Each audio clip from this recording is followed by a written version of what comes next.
मद्र देश के राजा का नाम अश्वपति था।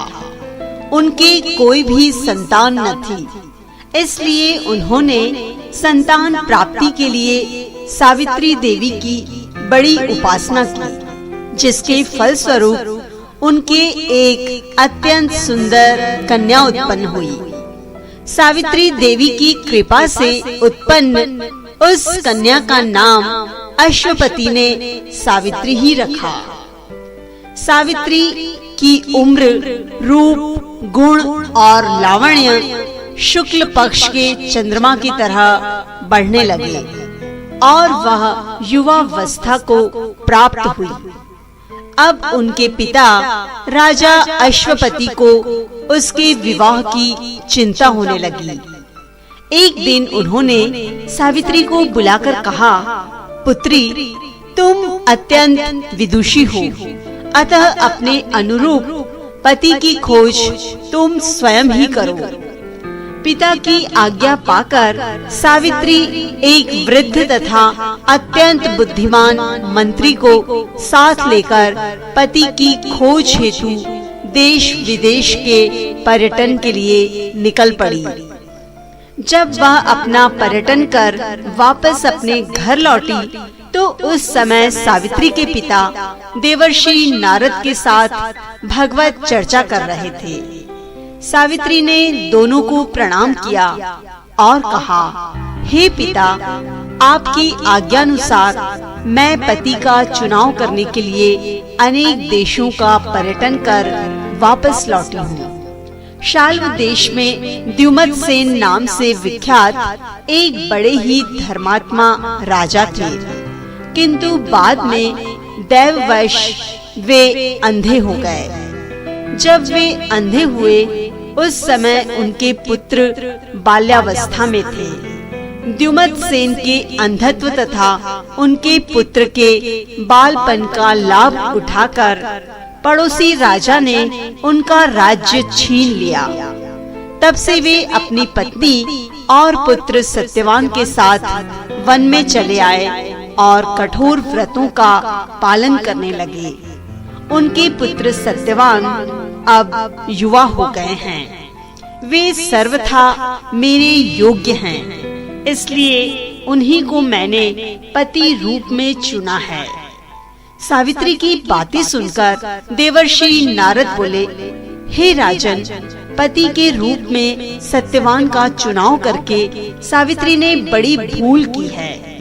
नारद जी के वचनों को सुनकर अश्वपति चिंतित होकर बोले, हे देवर्षि, सत्यवान में ऐसे कौन से अवगुण हैं जो आप ऐसा कह रहे हैं? इस पर नारद जी ने कहा, राजन, सत्यवान तो वास्तव में सत्य का ही रूप है और समस्त गुणों का स्वामी भी है, किंतु वह अल्प आयु है और उसकी आयु केवल 1 वर्ष ही शेष रह गई है। इसके बाद वह मृत्यु को प्राप्त हो जाएगा। देवर्षि की बातें सुनकर राजा अश्वपति ने सावित्री से कहा, पुत्री, तुम नारद जी के वचनों को सत्य मानकर किसी दूसरे उत्तम गुणों वाले पुरुष को अपना पति चुन लो। इस पर सावित्री बोली, हे तात, भारतीय नारी अपने जीवन काल में केवल एक बार ही पति का वरण करती है। अब चाहे जो भी हो, मैं किसी दूसरे को अपने पति के रूप में स्वीकार नहीं कर सकती। सावित्री की दृढ़ता को देखकर देवर्षि नारद अत्यंत प्रसन्न हुए और उनकी सलाह के अनुसार राजा अश्वपति ने सावित्री का विवाह सत्यवान से कर दिया। विवाह के पश्चात सावित्री अपने राजसी वस्त्राभूषणों को त्याग कर तथा वल्कल धारण कर अपने पति एवं सास ससुर के साथ वन में रहने लगी। पति तथा सास ससुर की सेवा ही उसका धर्म बन गया। किंतु जैसे जैसे समय व्यतीत होता जाता था, सावित्री के मन का भय बढ़ता जाता था। अंततः वह दिन भी आ गया जिस दिन सत्यवान की मृत्यु निश्चित थी। उस दिन सावित्री ने दृढ़ निश्चय कर लिया कि आज वह अपने पति को एक पल भी अकेला नहीं छोड़ेगी। जब सत्यवान लकड़ी काटने के लिए कंधे पर कुल्हाड़ी रखकर वन में जाने को तैयार हुए, तो सावित्री भी उसके साथ जाने के लिए तैयार हो गई। सत्यवान ने उसे बहुत समझाया कि वन का मार्ग अत्यंत दुर्गम है और वहाँ जाने में तुम्हें बहुत कष्ट होगा, किंतु सावित्री अपने निश्चय पर अडिग रही और अपने सास ससुर से आज्ञा लेकर सत्यवान के साथ गहन वन में चली गई। लकड़ी काटने के लिए सत्यवान एक वृक्ष पर जा चढ़े, किंतु थोड़ी ही देर में वे अस्वस्थ होकर वृक्ष से उतर आए। उनकी अस्वस्थता और पीड़ा को ध्यान में रखकर सावित्री ने उन्हें वहीं वृक्ष के नीचे उनके सिर को अपनी जंघा पर रखकर लिटा दिया। लेटने के पश्चात सत्यवान अचेत हो गए। सावित्री समझ गई कि अब सत्यवान का अंतिम समय आ गया है, इसलिए वह चुपचाप अश्रु बहाते हुए ईश्वर से प्रार्थना करने लगी। अकस्मात सावित्री ने देखा कि एक कांतिमय कृष्ण वर्ण हृष्ट पुष्ट मुकुटधारी व्यक्ति उसके सामने खड़ा है। सावित्री ने उनसे पूछा, हे देव, आप कौन हैं?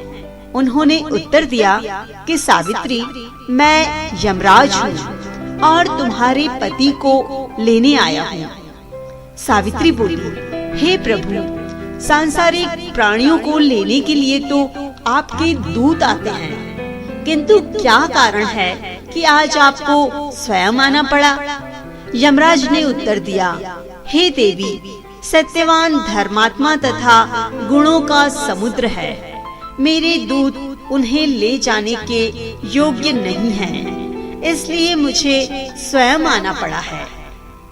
इतना कहकर यमराज ने बलपूर्वक सत्यवान के शरीर में से पाश में बंधा अंगुष्ठ मात्र परिमाण वाला जीव निकाला और दक्षिण दिशा की ओर चल पड़े। सावित्री अपने पति को ले जाते हुए देखकर स्वयं भी यमराज के पीछे पीछे चल पड़ी। कुछ दूर जाने के बाद जब यमराज ने सावित्री को अपने पीछे आते देखा तो कहा, हे सावित्री, तू मेरे पीछे मत आ, क्योंकि तेरे पति की आयु पूर्ण हो चुकी है और वह अब तुझे वापस नहीं मिल सकता। अच्छा हो कि तू लौटकर अपने पति के मृत शरीर की अंत्येष्टि की व्यवस्था कर। अब इस स्थान से आगे तू नहीं जा सकती। सावित्री बोली, हे प्रभु, भारतीय नारी होने के नाते पति का अनुगमन ही तो मेरा धर्म है और मैं इस स्थान से आगे तो क्या, आपके पीछे आपके लोक तक भी जा सकती हूँ, क्योंकि मेरे पतिव्रत धर्म के बल से मेरी गति कहीं भी रुकने वाली नहीं है।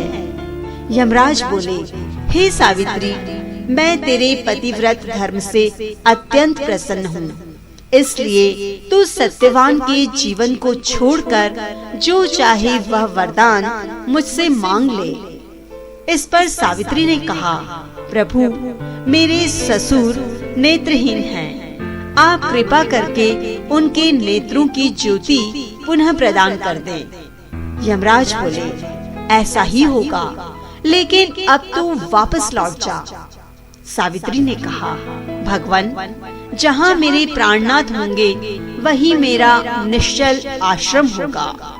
इसके सिवा मेरी एक बात और सुनिए, मुझे आज आप जैसे देवता के दर्शन हुए हैं और देव दर्शन तथा संत समागम कभी निष्फल नहीं जाते। इस पर यमराज ने कहा, देवी, तुमने जो कहा है वह मुझे अत्यंत प्रिय लगा है, अतः तुम फिर सत्यवान के जीवन को छोड़कर एक वर मांग लो। सावित्री बोली, हे देव, मेरे ससुर राज्यच्युत होकर वनवासी जीवन व्यतीत कर रहे हैं। मुझे यह वर दे कि उनका राज्य उन्हें वापस मिल जाए। यमराज बोले, तथास्तु, अब तू लौट जा। सावित्री ने फिर कहा, प्रभु, सनातन धर्म के अनुसार मनुष्यों का धर्म है कि वह सब पर दया करे। सत्पुरुष तो अपने पास आए हुए शत्रुओं पर भी दया करते हैं। यमराज बोले, हे कल्याणी, तू नीति में अत्यंत निपुण है और जैसे प्यासे मनुष्य को जल पीकर जो आनंद प्राप्त होता है, तू वैसा ही आनंद प्रदान करने वाले वचन कहती है। तेरी इस बात से प्रसन्न होकर मैं तुम्हें पुनः एक वर देना चाहता हूँ, किंतु तू सत्यवान का जीवन वर के रूप में नहीं मांग सकती। तब सावित्री ने कहा कि मेरे पिता राजा अश्वपति का कोई पुत्र नहीं है, अतः प्रभु कृपा करके उन्हें पुत्र प्रदान करें। यमराज बोले, मैंने तुझे यह वर भी दिया, अब तू यहाँ से चली जा। सावित्री ने फिर कहा, हे यमदेव, मैं अपने पति को छोड़कर एक क्षण भी जीवित नहीं रह सकूंगी। आप तो संत हृदय हैं और सत्संग से सहृदयता में वृद्धि ही होती है, इसलिए संतों से सब प्रेम करते हैं। यमराज बोले, हे कल्याणी, तेरे वचनों को सुनकर मैं तुझे सत्यवान के जीवन को छोड़कर एक और अंतिम वर देना चाहता हूँ, किंतु इस वर के पश्चात तुम्हें वापस जाना होगा। सावित्री ने कहा, प्रभु, यदि आप मुझसे इतने ही प्रसन्न हैं, तो मेरे ससुर द्युमत्सेन के कुल की वृद्धि करने के लिए मुझे 100 पुत्र प्रदान करने की कृपा करें। यमराज बोले, ठीक है, यह वर भी मैंने तुझे दिया, अब तू यहाँ से चली जा। किंतु सावित्री यमराज के पीछे चलती रही। उसे अपने पीछे आता देख यमराज ने कहा, सावित्री, तू मेरा कहना मानकर वापस चली जा और सत्यवान के मृत शरीर के अंतिम संस्कार की व्यवस्था कर। इस पर सावित्री बोली, हे प्रभु, आपने अभी अभी मुझे 100 पुत्रों का वरदान दिया है। यदि मेरे पति का अंतिम संस्कार हो गया तो मेरे पुत्र कैसे होंगे और मेरे ससुर के कुल की वृद्धि कैसे हो पाएगी। सावित्री के वचनों को सुनकर यमराज आश्चर्य में पड़ गए और अंत में उन्होंने कहा, सावित्री, तू अत्यंत विदुषी और चतुर है। तूने अपने वचनों से मुझे चक्कर में डाल दिया है। तू पतिव्रता है, इसलिए जा, मैं सत्यवान को जीवन दान देता हूँ। इतना कहकर यमराज वहाँ से अंतर्ध्यान हो गए और सावित्री वापस सत्यवान के शरीर के पास लौट आई। सावित्री के निकट आते ही सत्यवान की चेतना लौट आई।